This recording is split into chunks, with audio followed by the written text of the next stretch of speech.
નમસ્કાર વિદ્યાર્થી મિત્રો, સરસ્વતી ગ્રુપ ઓફ એજ્યુકેશન દ્વારા ચાલતા આ ઈ-લર્નિંગ પ્રોગ્રામમાં હું બ્રિજેશ સાકડેચા ફરી એકવાર આપ સૌનું રંગારંગ સ્વાગત કરું છું.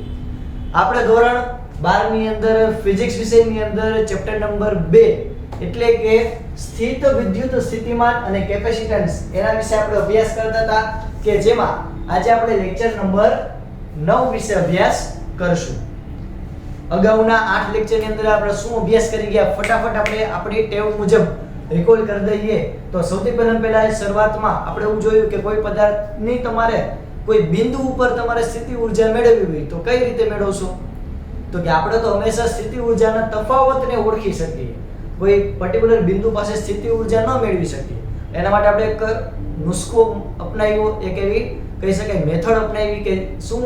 તો કે અનંત અંતરથી આપણે કોઈ કણને અહીંયા લઈ આવીએ એ માટે તમારે જે કાર્ય કરવું પડે એ કાર્ય કેમાં સંગ્રહિત થશે? તો કે સ્થિતિ ઊર્જામાં. બસ આપણે આ સિદ્ધાંતનો ઉપયોગ કરી અને આપણે કોઈ કણ કોઈ વિદ્યુત ભારને અનંત અંતરથી આપેલા કોઈ બિંદુ પાસે લઈ આવવા માટે તમે જે કંઈ પણ કાર્ય કર્યું એ તે બિંદુ પાસે વિદ્યુત ભારની સ્થિતિ ઊર્જા દેખાડે છે. એટલે આપણે કંઈક આવા ઇક્વેશન જોયેલા હતા કે W એટલે કે કરવું પડતું કાર્ય ક્યાં? તો એ કરવું પડતું કાર્ય કેટલું? તો કે અનંત અંતરથી P બિંદુ સુધી લઈ આવવા માટે એટલે કે WP કે જે સ્થિતિ ઊર્જાના સ્વરૂપમાં સંગ્રહિત થશે કે જેનું આપણે સૂત્ર એવું જોયું હતું કે માઈનસ સંકલન of infinite to P Fe into dr. Okay, આ માઈનસ શું કામ આવ્યું? તો કે આપણને બધાને ખબર છે કે તમારે કોઈ વિદ્યુત ભારને અનંત અંતરથી આપેલા બિંદુએ લઈ આવવો પડે તો વિદ્યુત ક્ષેત્ર વિરુદ્ધ તમારે કંઈક કાર્ય કરવું પડશે.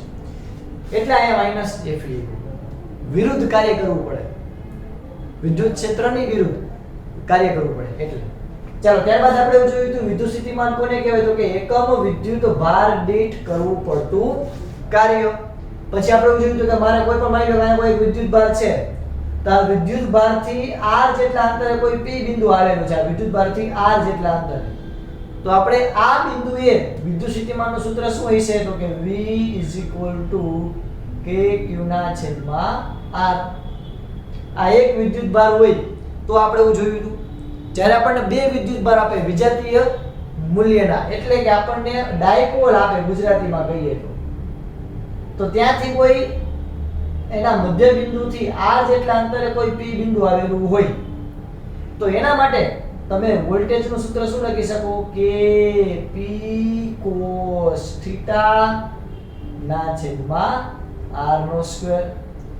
પછી આપણે એવું જોયું હતું સમસ્થિતિમાન પૃષ્ઠ કે આ રીતે કોઈ વિદ્યુત ભાર આવેલો હોય તો ત્યાંથી એક સરખા અંતરે આયા અંતર r હોય, આ અંતર પણ r હોય, આ અંતર પણ r હોય તો કોઈ વિદ્યુત ભારથી r જેટલા સરખા અંતરે જે બિંદુઓ આવેલા છે તેનાથી જે આખું પૃષ્ઠ રચાણું, તેનાથી જે આખું સપાટી રચાણી એને આપણે કહેતા હતા સમસ્થિતિમાન પૃષ્ઠ.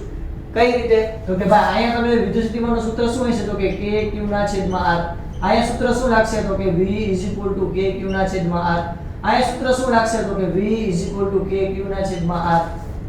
તો બધે વિદ્યુત સ્થિતિમાન તો સરખું છે એટલે આપણે આને કહેતા હતા સમસ્થિતિમાન પૃષ્ઠ. આ અગત્યના મુદ્દાની અંદર આપણે ખાસ યાદ રાખવાનું કે અહીંયા વિદ્યુત ક્ષેત્રની દિશા અને જે સમસ્થિતિમાન પૃષ્ઠ બંને એકબીજાને કેવા હશે? ઓલવેઝ બે એકબીજાને હશે લંબ. આ સિવાય આપણે એ પણ જોયું હતું કે E = dV/dl કે જેને આપણે વિદ્યુત સ્થિતિમાન પ્રચલન તરીકે આપણે ઓળખ્યું. આપણે x દિશામાં વિદ્યુત સ્થિતિમાન પ્રચલન, y દિશામાં વિદ્યુત સ્થિતિમાન પ્રચલન અને z દિશાની અંદર વિદ્યુત સ્થિતિમાન પ્રચલન વિશે આપણે અભ્યાસ કર્યો. આટલું પહેલા બધાને રેડી ડમડમાટી ભર્યું. લાસ્ટ લેક્ચરની અંદર આપણે કંઈક એવું જોયું, બરાબર? આપણે લાસ્ટ એક બે લેક્ચર છે કેવી ચર્ચા કરીએ? તો કે સારી એવી ચર્ચા કરીએ સાહેબ. ના, ઓકે, આ રાખું છું. આપણે એવી કંઈક ચર્ચા કરીએ કે ભાઈ હવે આવી રીતે કોઈ એક સિસ્ટમ છે, હવે એમાં r અંતરે કોઈ એક P બિંદુ આવેલું છે. આયા મારે અનંત અંતરથી આયા મારે કોઈ વિદ્યુત ભાર લઈ આવવો છે તો હું જેટલું કાર્ય કરીશ એ કાર્ય સ્થિતિ ઊર્જામાં સંગ્રહિત થશે એ તો આપણને ખબર છે. તો મારે કાંઈ વિદ્યુત ક્ષેત્ર કે કાંઈ છે જ નહીં, આયા કાંઈ કોરું મેદાન કાંઈ નથી તો કોઈ બહારથી અહીંયા આવશે તેના માટે કરવું પડતું કાર્ય કેવું રહેશે? શૂન્ય, કાંઈ છે જ નહીં. કાંઈ હોય તો બળનું હોય. એટલે આ બિંદુ પાસે મારે કરવું પડતું કાર્ય કેટલું હશે? તો કે W1 = 0. ત્યારબાદ આપણે કોઈ બીજો વિદ્યુતભાર જે છે R1 છે, R2 અંતરે કોઈ હું બીજો બિંદુ લઈ લઉં Q, ત્યાં મારે કોઈ વિદ્યુતભાર મૂકવો છે, તો એના માટે મારે કરવું પડતું કાર્ય કેટલું હશે?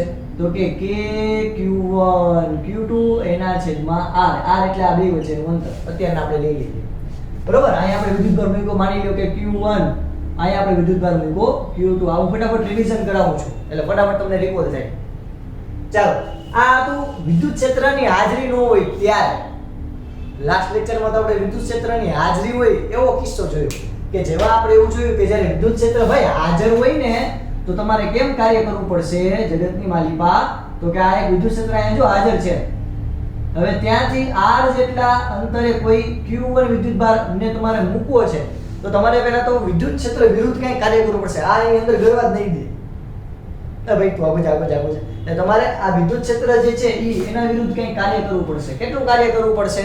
તો કે એના માટે આપણે જોયું હતું W1 = QV1R, અથવા તો QVR. અહીં સ્થાન સદિશ આપણે લીધો તો Q1 પેલા વિદ્યુતભાર માટે. ચાલો, બીજા માટે આપણે માની લો કે અહીંયા મારે કોઈ બીજો વિદ્યુતભાર છે R2 જેટલા અંતરે કોઈ બીજો વિદ્યુતભાર Q2 મારે લેવો છે, તો એના માટેનું સૂત્ર હું શું લઈ શકું? તો કે એના માટે અહીંયા લખું છું સૂત્ર W2. તો કે પહેલા તો વિદ્યુત ક્ષેત્ર વિરુદ્ધ તો મારે કાર્ય કરવું પડે, એ હતું Q2 × VR પ્લસ આ વિદ્યુતભાર પણ આના ઉપર કંઈક બળ લગાડશે, આ વિદ્યુતભાર પણ આના ઉપર કંઈક ઇફેક્ટ કરશે, અસર કરશે, એટલે એનું કાર્ય એના વિરુદ્ધ કરવું પડતું કાર્ય તો K Q1 Q2 ના છેદમાં R. તો વિદ્યુત ક્ષેત્ર હાજર ન હોય ત્યારે એક જ સ્ટેપ આવે, વિદ્યુત ક્ષેત્ર હાજર હોય ત્યારે આ એક લંગરિયું એમનો આવે. આ લંગરિયું કેનું છે? તો કે વિદ્યુત ક્ષેત્ર હાજર છે તો વિદ્યુત ક્ષેત્ર વિરુદ્ધ તમારે કંઈક કાર્ય કરવું પડશે.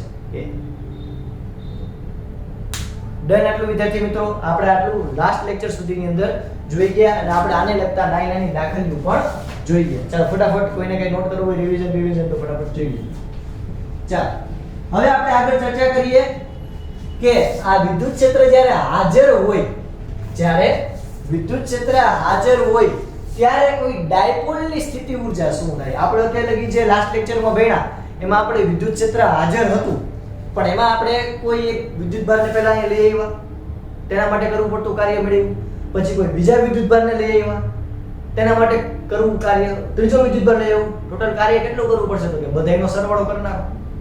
હવે આપણે ડાયપોલને ધ્યાનમાં લઈએ. ડાયપોલ જે શબ્દ આવશે એટલે ત્યાં બે પ્રકારના વિદ્યુતભાર આવે, ધન અને ઋણ. તો આપણા વિદ્યુત ક્ષેત્ર જે હતું એમાં આવે આપણે સરખા વિદ્યુતભાર નહીં, આપણે ડાયપોલને ધ્યાનમાં લઈએ. તો ડાયપોલ હોય તો એની સ્થિતિ ઊર્જા કઈ રીતની થાય એના વિશે આપણે ચર્ચા કરીએ. તો એના માટે સૌથી પહેલા આપણે માર્કરને ધ્યાનમાં લઈ લઈએ. હું અહીંયા બે વિદ્યુતભાર લઉં છું. જોજો, એક વિદ્યુતભાર અહીંયા છે, આ વિદ્યુતભાર લઉં, આ વિદ્યુતભાર કે જેનું છે Q, આને આજે આપણે ઉપર દોરીએ.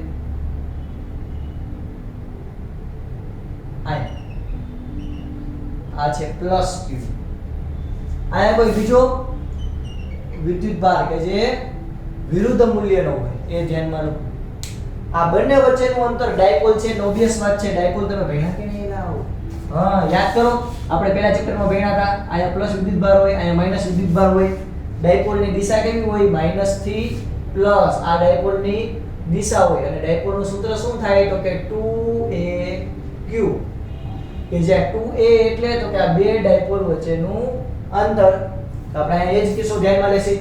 તો અહીંયા આ બંને વચ્ચેનું અંતર કેટલું છે? તો કે આ બંને વચ્ચેનું અંતર છે 2A. એનો મતલબ એમ કે એના મધ્ય બિંદુ કે જેને હું O કહી દઉં, તો મધ્ય બિંદુથી આપણે આને અહીંયા દર્શાવીએ O. આ મધ્ય બિંદુથી આ બાજુનું અંતર છે એ પણ A છે, આ બાજુનું અંતર પણ A છે. આટલી પહેલા બધાને ખબર પડે. આમાં કાંઈ નવું કહ્યું નથી. વિદ્યુત ક્ષેત્ર થોડું વિખાઈ ગયું, પાછું આપણે હલકું કરી દઈએ. થઈ ગયું, પૂરાઈ ગયું. એવું નથી. ચાલો હજી એકવાર, એક વિદ્યુત ક્ષેત્ર હતું. વિદ્યુત ક્ષેત્રમાં આપણે પ્લસ Q અને માઈનસ Q વિદ્યુતભાર પર એક ડાયપોલ સિસ્ટમ મૂકી કે જેના બે વિદ્યુતભારો વચ્ચેનું અંતર કેટલું છે? તો કે 2A. ચાલો હવે આ જે વિદ્યુતભાર ધરાવતું જે ડાયપોલ છે એનું આ વિદ્યુત ક્ષેત્ર x દિશામાં છે તો વિદ્યુત ક્ષેત્ર સાથેનો એનો ખૂણો કેટલો છે તો કે ખૂણો છે થીટા. આ થીટા જેટલો ખૂણો ધરાવે છે તો આટલો જ ખૂણો અહીંયા પણ હશે આ થીટા. કઈ કામ નથી, જસ્ટ તમને દેખાડું છું. ચાલો આટલું પહેલા ક્લિયર. ઓકે, તો ચાલો અહીં સમાન વિદ્યુત ક્ષેત્રમાં ડાયપોલ ઉપર શું લાગશે તો કે ટોર્ક લાગશે. શું લાગશે?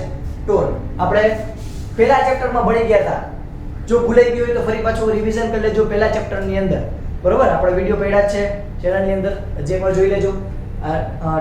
બાહ્ય જે ડાયપોલ હોય ડાયપોલ એના ઉપર લાગતું ટોર્ક.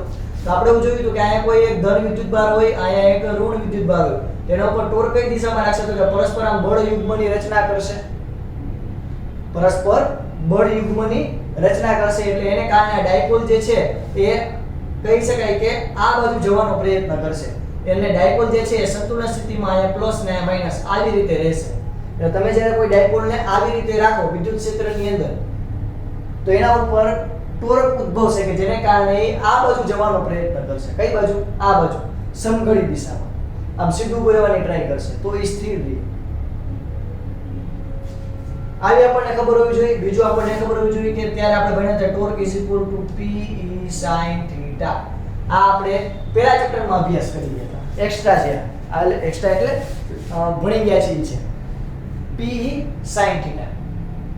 તો અહીંયા પણ તમે ધ્યાનથી જુઓ તો એ જ પ્રકારની રચના છે.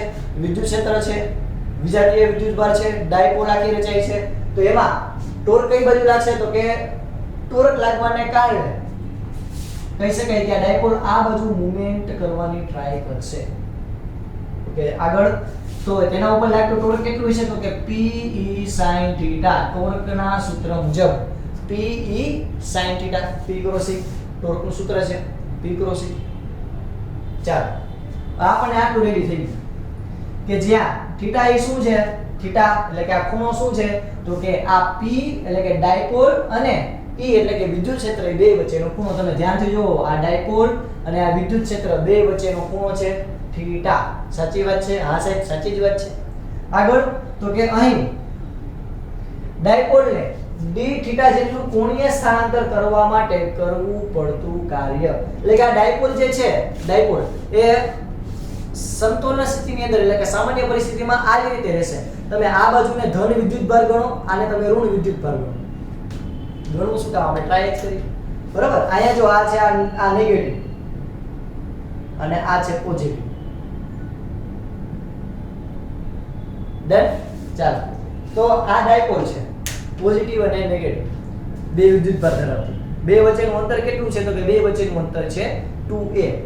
હવે આ વિદ્યુતભારને જો મેં મધ્ય બિંદુથી પકડ્યું એવું આપણે ધારી શકીએ. હવે આ વિદ્યુત ક્ષેત્ર છે, જે આમ વિદ્યુત ક્ષેત્ર આવેલું છે, જો ગુગળી જો વિદ્યુત ક્ષેત્ર આવેલું છે. તો આ વિદ્યુત ક્ષેત્રનો એરો તમે જુઓ, આ દિશામાં વિદ્યુત ક્ષેત્ર છે તો ડાયપોલ આ દિશામાં રહેશે. તમે તે સાહેબ એવું કેમ ડાયપોલ આ દિશામાં? તમને કેમ ખબર પડી ડાયપોલ આમ જ તમે રી? હું કામ ડાયપોલ આમનું સ્થિર રહી? અરે ભાઈ, થોડુંક લોજિક વિચારો, થોડુંક લોજિક વિચારો. અહીંયા આપણે તમે જોવા જાવ તો અહીંયા વિદ્યુત ક્ષેત્રની દિશા કઈ છે? વિદ્યુત ક્ષેત્રની દિશા તો કે પ્લસ થી માઈનસ. વિદ્યુત ક્ષેત્ર કઈ બાજુ જાય છે તો કે આવી રીતે આમ જાય છે. તેનો મતલબ એમ કે વિદ્યુત ક્ષેત્રની દિશા છે પ્લસ થી માઈનસ. તમે અહીંયા કોઈ ડાયપોલ મૂકો, અહીંયા હું પોઝિટિવ મૂકું, અહીંયા હું નેગેટિવ મૂકું, તો તમે જ મને કહો કે કોણ કઈ બાજુ આકર્ષાશે? તો કે આ પોઝિટિવ છે આ બાજુ આકર્ષાશે, નેગેટિવ આ બાજુ આકર્ષાશે, જેને કારણે આ જે છે એ આવી કન્ડિશન પ્રાપ્ત કરવાની ટ્રાય કરશે. એટલે કે આવી રીતે, કારણ કે આ પોઝિટિવ ને આ બાજુના જે નેગેટિવ વિદ્યુતભાર છે, એટલે કે આ બાજુ જે નેગેટિવ વિદ્યુતભારો હોય tin tin tin tin tin tin tin tin tin tin tin tin tin tin સમજવા પૂરતું. બરાબર, તો આનું બળ અનુભવ છે. એટલે આવી રીતે સ્થિર ઇન્સ્યુટ સ્થિતિની અંદર ડાયપોલ છે આવી રીતે હોય. હવે આપણે એને તોય સાહેબ એમ નહીં, તોય આપણે એને પરાણે આમ કરીને આમ કરવું છે, ખેંચવું છે અને થીટા જેટલું તમારે સ્થાનાંતર કરાવવું. જો અહીંયા થીટા જેટલું સ્થાનાંતર કરાવ્યું. પહેલા આમ હતું 0 ડિગ્રી, હવે એને મેં જો થીટા જેટલું સ્થાનાંતર કરવું. જો તો મેં મારા આંગળી વડે કંઈક કાર્ય કર્યું. તો એવી રીતે આવી રીતે ડાયપોલ હોય તેનાથી થીટા જેટલા કોણે મારે સ્થાનાંતર કરાવવું છે. થીટા જેટલા કોણે મારે સ્થાનાંતર કરાવવું છે, એના માટે મારે કંઈક કાર્ય કરવું પડશે. તો એ કાર્યને આપણે કેવી રીતે ગણીએ તો કે એમ ગણીએ કે પહેલા તો મેં ધીરે ધીરે જો આ ખૂણાને એવી રીતે ધીરે ધીરે આને હું ફેરવી અને થીટા ઇઝ ઇક્વલ થીટા 0 થી શરૂઆત કરી અને થીટા 1 જેટલા ખૂણે મેં એને લઈ આવ્યો. ગમે એટલો ખૂણો હોય એ હું 20 ડિગ્રી થી 50 ડિગ્રી લઈ આવ્યો. આમ ડાયપોલને 20 ડિગ્રી થી 50 ડિગ્રી લઈ આવ્યો. ડાયપોલને 70 ડિગ્રી થી 90 ડિગ્રી લઈ આવ્યો. ડાયપોલને 10 ડિગ્રી થી ડાયપોલને 60 ડિગ્રી લઈ આવ્યો. એ પછી કોઈ પણ ખૂણો હોય પણ મારે કોઈ એક ખૂણાથી ડાયપોલને આવી રીતે આમ સ્થાનાંતર કરાવવું છે, કોણીય સ્થાનાંતર કરાવવું છે. તો એના માટેનું સૂત્ર શું હોય છે? એના માટેનું સૂત્ર તો કે આપણને ખબર છે, તમે ચાક ગતિની અંદર અભ્યાસ કરી ગયા કે તમે જ્યારે નોર્મલ સિસ્ટમ હોય તો એની અંદર આપણે કાર્ય એટલે શું લખીએ તો કે કાર્ય એટલે બળ ગુણ્યા સ્થાનાંતર. પણ તમે જ્યારે કોઈ ચાક ગતિની વાત કરતા હોય તો એની અંદર ટોર્ક ઇઝ ઇક્વલ ટુ કાર્ય ચાક ગતિની અંદર કેટલું થશે તો કે ટોર્ક એને ગુણ્યા થીટા. અહીંયા આપણે શું વિચારીએ તો કે આપણે અહીંયા એવું કહ્યું કે ડાયપોલને ધીરે ધીરે છોટા સા ધીરે ધીરે આપણે આમ ફેરવીએ ધીરે ધીરે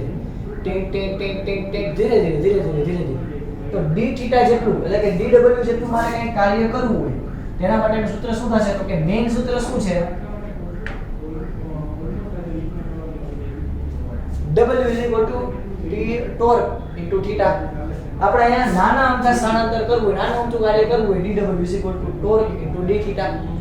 એટલે આપણે અહીંયા કહી શકીએ કે dw p e sin theta into d theta. કારણ કે ટોર્ક એટલે શું થાય? p e sin theta, ખાલી કિંમત મૂકી.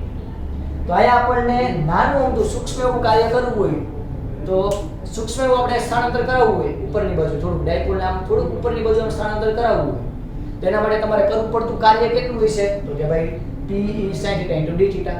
હવે આપણે આ સંકલન કરી નાખીએ કે મારે ડાયપોલને θ 0 થી શરૂઆત કરીએ, બરાબર? θ 0 થી શરૂઆત કરી અને મારે એને લઈ જવું છે θ 1. આટલું મારે સ્થાનાંતર કરાવવું છે ડાયપોલને.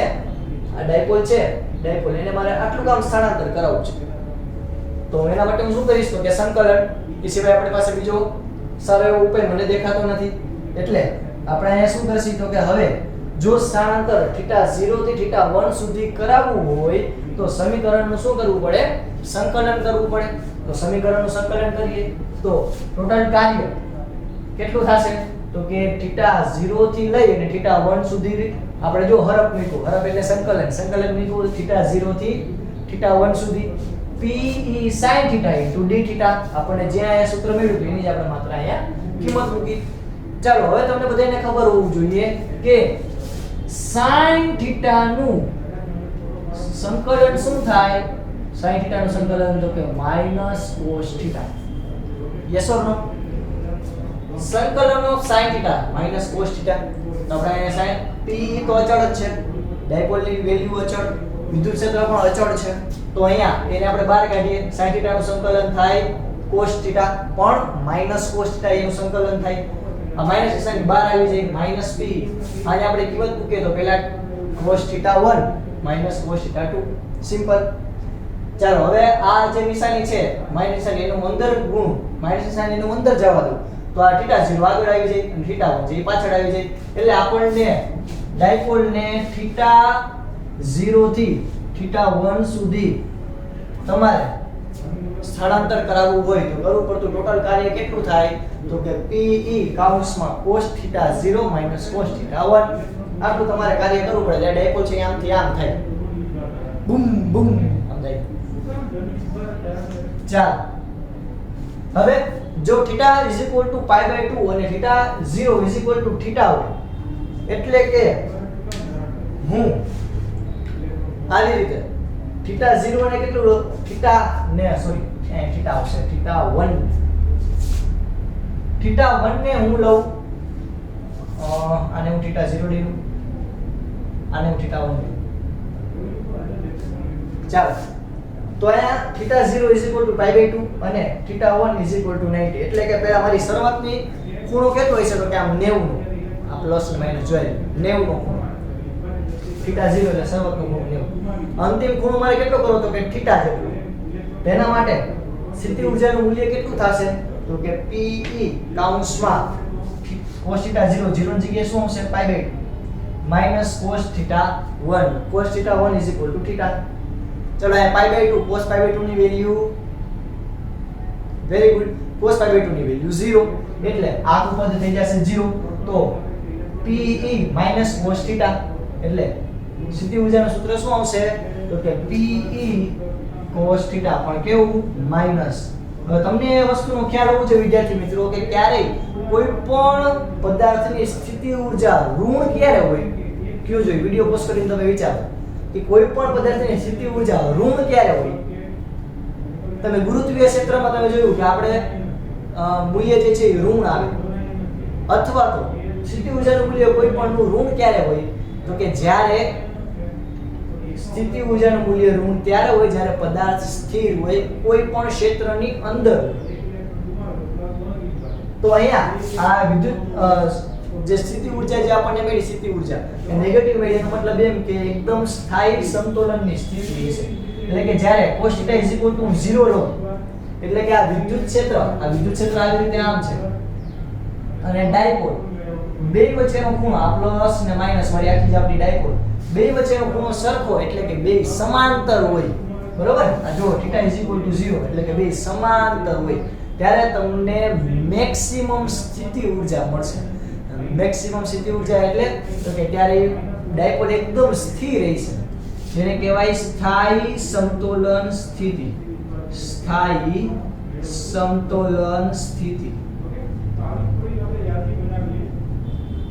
સ્થાયી સમતોલન સ્થિતિ.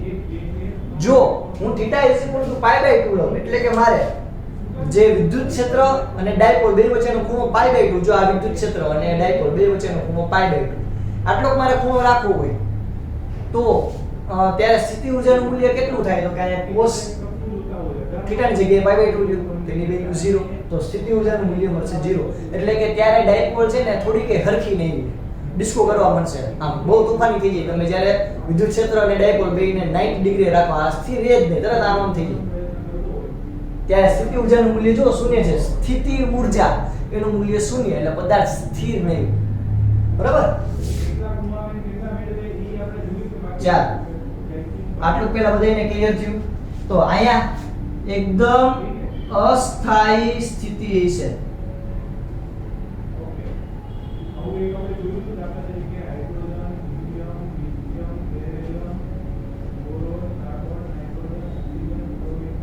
ચાલો એકદમ કેવી સ્થિતિ છે? તો કે એકદમ છે અસ્થાયી સ્થિતિ છે. ચાલો અસ્થાયી નહીં, આપણે સ્થાયી લખી નાખીએ. સ્થાયી અસંતુલનની સ્થિતિ છે. એટલે તમારે અહીંયા તમે રાખી શકશો પણ ત્યારે એકદમ ડાયપોલ કેવું છે? તો કે એકદમ અસંતુલનની અંદર છે. ચાલો અસ્થાયી લખી નાખીએ. અસ્થાયી અસંતુલનની સ્થિતિ. જો હવે θ = π હોય તો ત્યારે તમને મૂલ્ય મળશે સ્થિતિ ઊર્જા u = p * e. ત્યારે θ = π એટલે cos π ની વેલ્યુ થાય -1, માઈનસ માઈનસ થાય પ્લસ. તો ત્યારે સ્થિતિ કેવી છે? ત્યારે સ્થિતિ છે સ્થાયી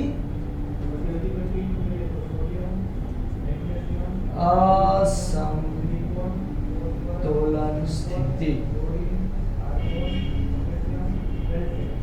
ત્યારે સ્થિતિ કેવી છે? તો કે સ્થાયી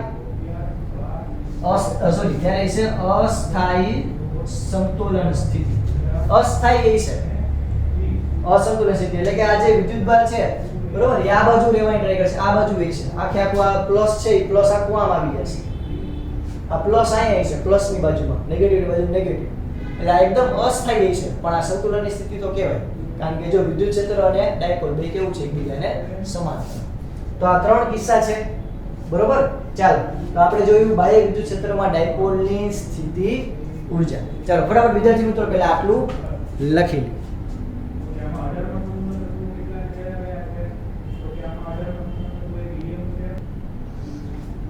ચાલો વિદ્યાર્થી મિત્રો જોઈએ આપણે આ જે બાહ્ય વિદ્યુત ક્ષેત્રમાં ડાયપોલની સ્થિતિ ઊર્જાના ટોપિકને લગતું એક આપણને ઉદાહરણ આપેલું છે. તે ઉદાહરણ અહીંયા આપણે સ્ક્રીન ઉપર જોઈ શકશો. રકમની અંદર આપણને કીધેલું છે કે એક દ્રવ્યના અણુને 10⁻29 કુલમ ઇન્ટુ મીટર જેટલી કાયમી વિદ્યુત ડાયપોલ ચાક માત્રા છે. તો અહીંયા આપણે એમ કીધું છે કે એક નાના અમથા અણુને, બરોબર, એક અણુને અહીં આપણને કીધેલું છે કે એક અણુ કેટલી ચાક માત્રા ધરાવે છે તો કે 10⁻29 ઘાત કુલમ ઇન્ટુ મીટર આટલી ચાક માત્રા ધરાવે છે, બરોબર, વિદ્યુત ડાયપોલ ચાક માત્રા ધરાવે છે. ચાલ આગળ આપણે કીધું આ દ્રવ્યના 1 મોલ જથ્થાને, અહીંયા આપણને જથ્થો આપ્યો પેલો તો કે 1 મોલ જથ્થો આપેલો છે, તો 1 મોલ માટે ટોટલ ડાયપોલ મોમેન્ટ કેટલી થાય? એક ડાયપોલમાં 1 મોલ માટે જો એક અણુ છે ને એ 10⁻29 ઘાત કુલમ ઇન્ટુ મીટર ધરાવે. આવા કેટલા છે તો કે 1 મોલ આપેલા છે. 1 મોલ ડાયપોલ મોમેન્ટ માટે ટોટલ કેટલા થશે તો કે જોઈએ આપણે. તો અહીંયા આપણે લખીએ કે 1 મોલ જથ્થામાં રહેલા અણુઓની સંખ્યા, 1 મોલ જથ્થામાં રહેલા અણુઓની સંખ્યા કેટલી છે તો કે ભાઈ we all know very very well. કેટલી છે તો કે 6.022 into 10⁻23 આટલા અણુ હશે. ઓકે, 1 મોલ જથ્થામાં રહેલા અણુઓની સંખ્યા કેટલી તો કે આટલી.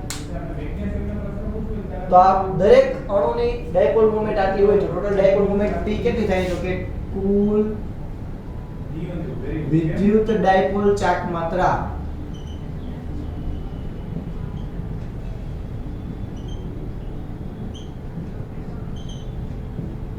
p ઇક્વલ ટુ કેટલી થશે તો કે 6.022 ગુણ્યા 10⁻23 ઘાત ગુણ્યા દરેક અણુ, એટલે કે એક અણુની આટલી હોય તો આટલા અણુઓની કેટલી તો કે આટલી. ફ્રી રેશિયો મૂકી સિમ્પલ. તો આના ઉપરથી આપણને કુલ ડાયપોલ મોમેન્ટ p મળી. કેટલી મળી? 6.022 ગુણ્યા ઓકે કેટલું થશે તો કે 10⁻6 કુલમ ઇન્ટુ મીટર. ચાલ આટલી આપણને ચાક માત્રા જે છે એ મળી. તેને થોડી હાઈલાઈટ કરી દઈએ. આટલી આપણને ચાક માત્રા મળી. આપણે ચાક માત્રા મેળવવાની છે ના એલા આપણને તો શું કીધું છે? આપણને એમ કીધું કે અહીંયા જો એને થીટા બરાબર 60 નું કોણ આપવામાં આવે, બરાબર, આટલું એને કોણાવતન કરવામાં આવે તો એની ઉષ્મા ઉત્પન્ન થાય છે. આપણે કીધું હતું કે જો વિરુદ્ધ દિશામાં કે કાર્ય કરવું પડે આપણે વિરોધ કરે, ડાયપોલ છે થોડું વિરોધ કરે. તો આપણને કીધેલું છે કે જે નવી દિશામાં ગોઠવતા મુક્ત થતી ઉષ્માની ગણતરી કરો. કેટલી ઉષ્મા મુક્ત થશે તો કે જેટલી સ્થિતિ ઊર્જા ધરાવતો હશે એટલી. એટલે સ્થિતિ ઊર્જાનું મૂલ્ય આપણે લખી શકીએ સ્થિતિ ઊર્જા U ઇક્વલ ટુ શું થાય તો કે -Pe cos θ. -Pe cos θ. ચાલો આપણે માઈનસ p ની જગ્યાએ શું લખશી તો કે 6.022 into 10⁻6. ચાલો વિદ્યુત ક્ષેત્ર આપણને કેટલું આપેલું છે વિદ્યાર્થી મિત્રો? તો કે વિદ્યુત ક્ષેત્ર આપણને આપેલું છે 10⁻6 ઘાત 10⁻6. લખી નાખ્યું. આટલું આપણને વિદ્યુત ક્ષેત્ર આપેલું છે. ન્યૂટન પ્રતિ કુલમ લખો તો ચાલે. એને ગુણ્યા cos θ. અને θ કેટલો આપેલો છે તો કે 60 cos 60. લ્યો પૂરું. ચાલો અહીંયા -6 અને +6 બે તો ઉડી ગયા. તો અહીંયા જવાબ શું હશે તો કે -6.022 into 1/2 કે જેથી આપણને સ્થિતિ ઊર્જાનું મૂલ્ય કેટલું મળ્યું તો કે -3.011 જૂલ. એનો મતલબ એમ કે ઉત્પન્ન થતી જે ઉષ્મા છે એ કેટલી છે? કે ઉત્પન્ન થતી ઉષ્મા છે એ -3.011 જૂલ. આ થયું બાહ્ય વિદ્યુત ક્ષેત્રની અંદર આપણે જ્યારે ડાયપોલને મૂકીએ તો ત્યારે મળતી સ્થિતિ.